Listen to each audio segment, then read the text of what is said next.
I've been using the DVX200 for several months now, and I've discovered a few shortcuts, a few best practices that I'd like to share. So the first one that people run into is, why does the LCD screen keep turning off? You know, you're setting up shot using the camera and screen goes blank. It's an easy one to fix, and what's going on is that the viewfinder has a sensor, an eye sensor, that lets it know when your eye is blocking the viewfinder. And when your eye is blocking the viewfinder, then it turns off the LCD screen in order to enable the viewfinder.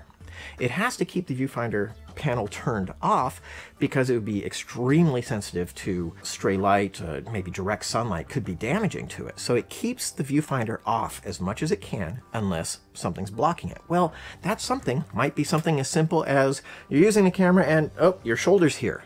You're looking at the LCD screen, you think you're going to be using the LCD, but because your shoulder got too close, then the LCD screen goes off. How do you solve that? Two ways. Easiest way, just do that. I do this 98% of the time I'm using this camera. Turn this up, and then it's very unlikely that you're going to accidentally block this screen. So that solves it for almost every case.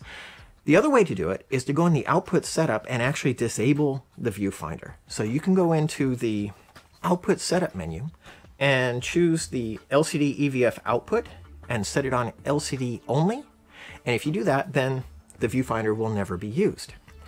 That way, no matter whether it's down or up or whatever, you will always have your LCD. And that seems like a great way to go. The only caution I would give you is that the LCD screen is quite reflective. And so if you're using it outdoors in broad daylight, it can be hard to see. And that's where the viewfinder is wonderful. The viewfinder is a beautiful, sharp, clear image. And when you're outdoors in bright sunlight, you know, you put your eye up here, it blocks all light and you can see it perfectly. So if you've disabled it, then you're going to have to remember to come back in the menus when you go outdoors and re-enable that.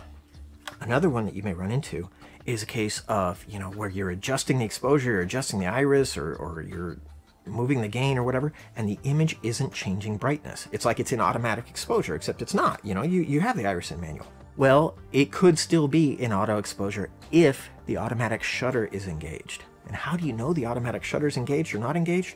When you look on the LCD screen, if you see the shutter speed, then that means that the manual shutter is in place and you have set your manual shutter to that speed.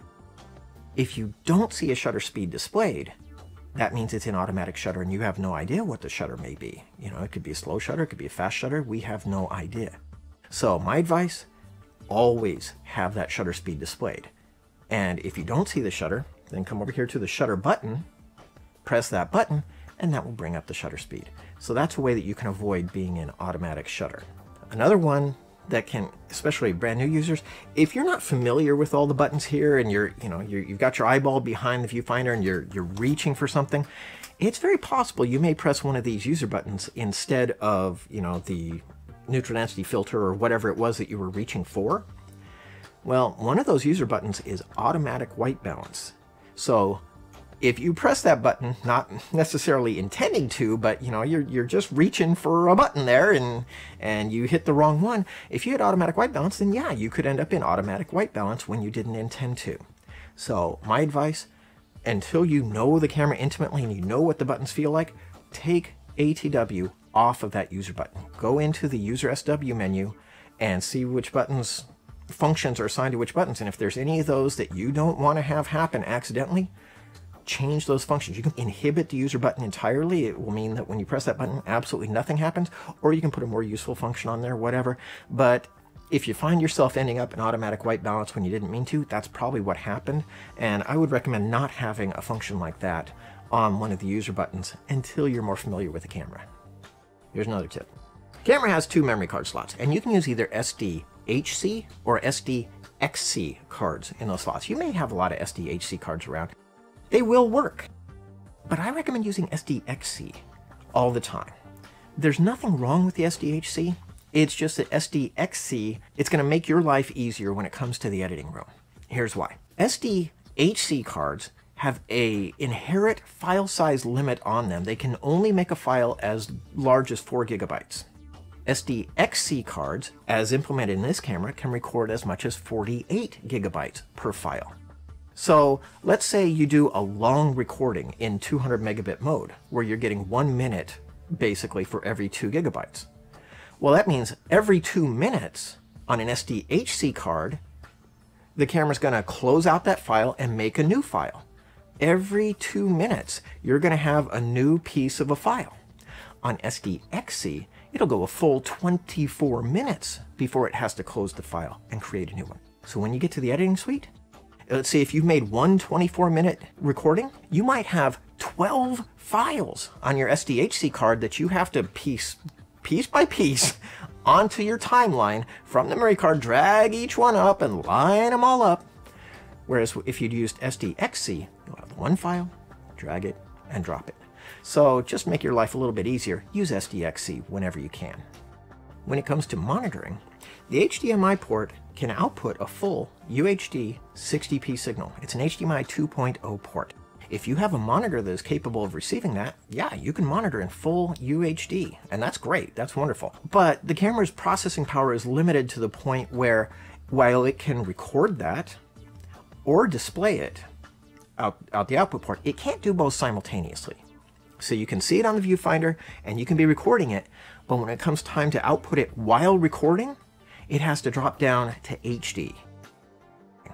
So as soon as you hit the record button, your monitor is going to drop to HD 60p, 1920 by 1080 60p during recording. When recording stops, then the monitor will restore back to UHD, which is fine, but depends on how fast your monitor is. HDMI has to communicate back and forth with the monitor and tell it what format it's sending and all that kind of stuff, and that can take a few seconds. So you might encounter when you hit record, your monitor might go away for 2 or 3 seconds before the SD image comes up. You can bypass all of this in 2 ways. Number one, you can set your HDMI output, when you know you're going to be recording, just set the HDMI output to 1080p instead of UHD, and then you'll have continuous monitoring. Yes, it'll be at 1080p, but at least it'll be continuous. Or the other way is you can just use SDI. That's always at 1080p.